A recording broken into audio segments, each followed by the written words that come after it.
Well, it's a pathetic story that Nigerian government has to be blamed.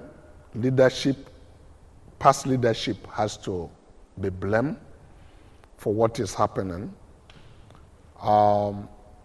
They should have told the story of Biafran war so that these kids who are clamoring for war or for Biafra or for whatever to have known where they are coming from.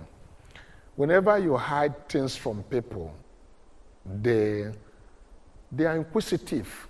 Even as a kid, when you send me a message to quickly send me out so that you can finish something before I come, I'll run with big speed because I want to hear what you are talking about, the reason why you send me out. The mistake was that the story was not told what happened. But people like me was a kid during the Nigerian Biafran war, and we had an experience what that war was all about. We narrowly escaped Kwashiorkor. I was a kid, but I saw war. I was in the market where the air raid will come, plane will be dropping bomb. You get up, the next person by you is dead. In the front of our house, we have a bunker. You dig a big hole and make a step to it and cover it with leaves or rug of a palm tree. Whenever there's an air raid, we all run underneath it. Our house with a zinc, we have to cut palm tree to put in top of it so that it looks like bush. Because the Nigerian military plane are coming, bombing individual house and killing civilians. It's a sight you don't want to see or hear. Because of this, many people couldn't farm. The farm were not, and people couldn't find food. If I tell you, we ate anything that was movable to survive. Anything that is movable except human being. Everything with 4 legs except table. Everything that fly except airplane is food. We ate every leaves that you just, in a family, we wait, one person eat it, and if it doesn't die, the rest of the people eat. That's how, if it died, at least we know that one is past, just for survival. So when you have passed through that experience, you don't want to talk about war. You know it's a no-go area. All these youth that are talking, they are talking lack of experience. They don't know what war is all about. Ask me whether Biafran is truly what the Igbos needed. I will tell you what the Igbos need by their makeup is through federalism. By nature, we are people with frontiers. We like to exploit places and things. We are adventurous to go to people's country and make business. You see, people said anywhere in the world you don't see a Nigeria, then there's no life there. I will tell you, anywhere in the world you don't see an Igbo man, there's no life there.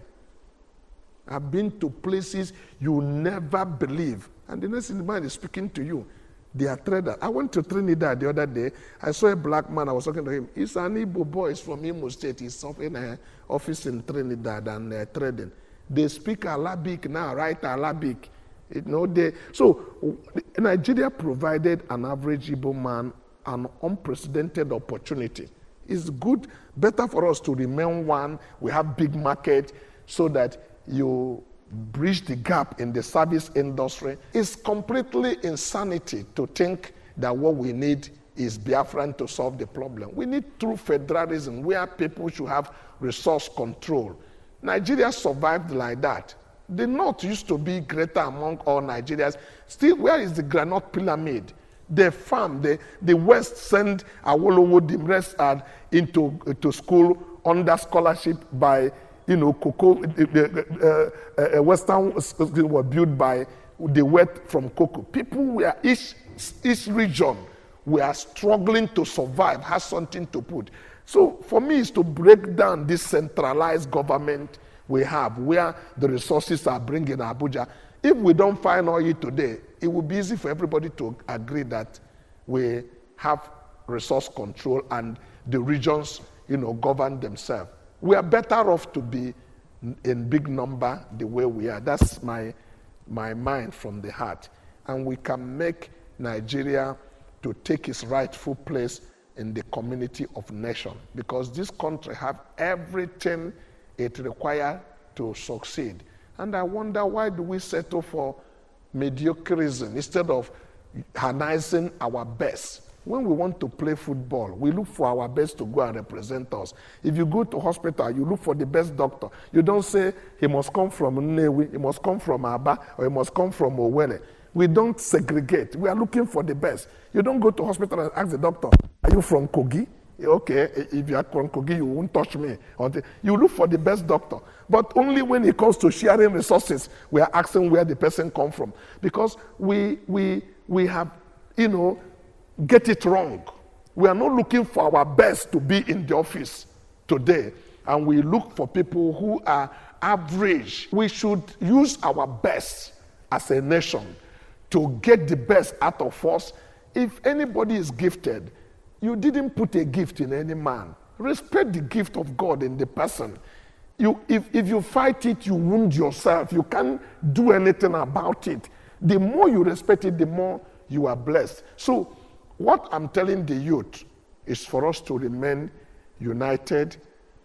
God did not make mistake when he put us together as one body in this country called Nigeria. I believed in the cause of Nigeria. I believed we have everything we need. There's great strength in our diversity. But let us check each area and look at the natural resources God gave us and harness it. Let's not encourage laziness. Let's not encourage mediocrity and get people who are not, get average people who are not the best we have to represent us. Youth Engage, thank you for your likes, comments, and shares. For sponsorships or support, connect with us on our social media platforms. We remain committed to bringing you powerful stories that inspire and uplift.